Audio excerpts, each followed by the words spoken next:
संत मती का अध्याय 14। यूहन्ना बपतिस्ता की हत्या। उस समय राजा हेरोद ने ईसा की चर्चा सुनी और अपने दरबारियों से कहा, यह यूहन्ना बपतिस्ता है, वह जी उठा है, इसलिए वो महान चमत्कार दिखा रहा है।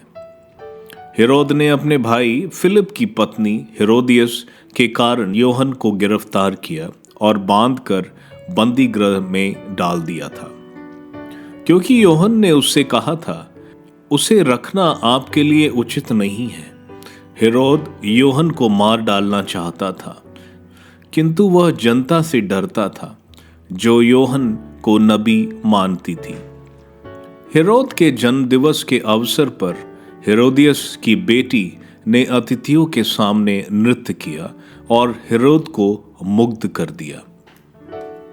इसलिए उसने शपथ खाकर वचन दिया कि वह जो भी मांगेगी उसे दे देगा। उसकी मां ने उसे पहले से सिखा दिया था, इसलिए वह बोली, मुझे इसी समय थाली में यूहन्ना बपतिस्ता का सिर दीजिए।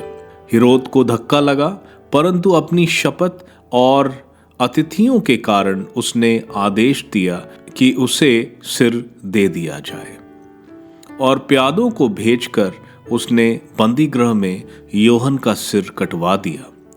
उसका सिर थाली में लाया गया और लड़की को दिया गया, और वह उसे अपनी मां के पास ले गई। यूहन्ना के शिष्य आकर उसका शव ले गए। उन्होंने उसे दफनाया और जाकर ईसा को उसकी सूचना दी। ईसा यह समाचार सुनकर वहां से हट गए और नाव पर चढ़कर एक निर्जन स्थान की ओर चल दिए। जब लोगों को इसका पता चला तो वे नगर नगर से निकलकर पैदल ही उनकी खोज में चल पड़े। नाव से उतरकर ईसा ने एक विशाल जनसमूह देखा। उन्हें उन लोगों पर तरस आया और उन्होंने उनके रोगियों को अच्छा किया। संध्या होने पर शिष्य उनके पास आकर बोले, यह स्थान निर्जन है और दिन ढल चुका है, लोगों को विदा कीजिए, जिससे वे गांवों में जाकर अपने लिए खाना खरीद लें। ईसा ने उत्तर दिया, उन्हें जाने की जरूरत नहीं, तुम लोग ही उन्हें खाना दे दो। इस पर शिष्यों ने कहा, 5 रोटियां और 2 मछलियों के सिवा वहां हमारे पास कुछ नहीं है। ईसा ने कहा, उन्हें यहां मेरे पास ले आओ। ईसा ने लोगों को घास पर बिठा देने का आदेश देकर वे 5 रोटियां और 2 मछलियां ले ली। उन्होंने स्वर्ग की ओर आंखें उठाकर आशीष की प्रार्थना पढ़ी और रोटियां तोड़ तोड़ कर शिष्यों को दी, और शिष्यों ने लोगों को। सब ने खाया और खाकर तृप्त हो गए, और बचे हुए टुकड़ों से 12 टोकरे भर गए। भोजन करने वाले में स्त्रियां और बच्चों के अतिरिक्त लगभग 5000 पुरुष थे। ईसा समुद्र पर चलते हैं। इसके तुरंत बाद ईसा ने अपने शिष्यों को इसके लिए बाध्य किया कि वे नाव चढ़कर उनसे पहले उस पार चले जाएं। इतने में वे स्वयं लोगों को विदा कर देंगे। ईसा लोगों को विदा कर एकांत में प्रार्थना करने पहाड़ी पर चढ़े। संध्या होने पर वे वहां अकेले थे। नाव उस समय तट से दूर जा चुकी थी। वह लहरों से डगमगा रही थी, क्योंकि वायु प्रतिकूल थी। रात के चौथे पहर ईसा समुद्र पर चलते हुए शिष्यों की ओर आए।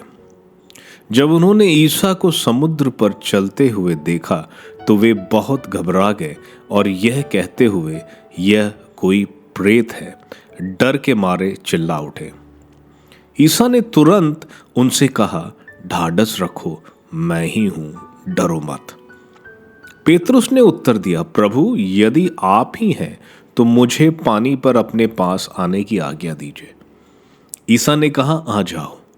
पेतरुस नाव से उतरा और पानी पर चलते हुए ईसा की ओर बढ़ा, किंतु वो प्रचंड वायु देखकर डर गया और जब डूबने लगा तो चिल्ला उठा, प्रभु मुझे बचाइए।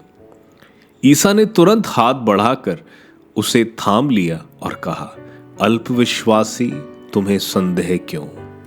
वे नाव पर चढ़े और वायु थम गई। जो नाव में थे उन्होंने यह कहते हुए ईसा को दंडवत किया, आप सचमुच ईश्वर के पुत्र हैं। गेनेसरेत। वे पार उतरकर गेनेसरेत पहुंचे। वहां के लोगों ने ईसा को पहचान लिया और आसपास के सब गांवों में इसकी खबर फैला दी। वे सब रोगियों को ईसा के पास ले आकर उनसे अनुनय विनय करते थे कि वह उन्हें अपने कपड़े का पल्ला भर छूने दें। जितनों ने उनका स्पर्श किया वे सब के सब अच्छे हो गए।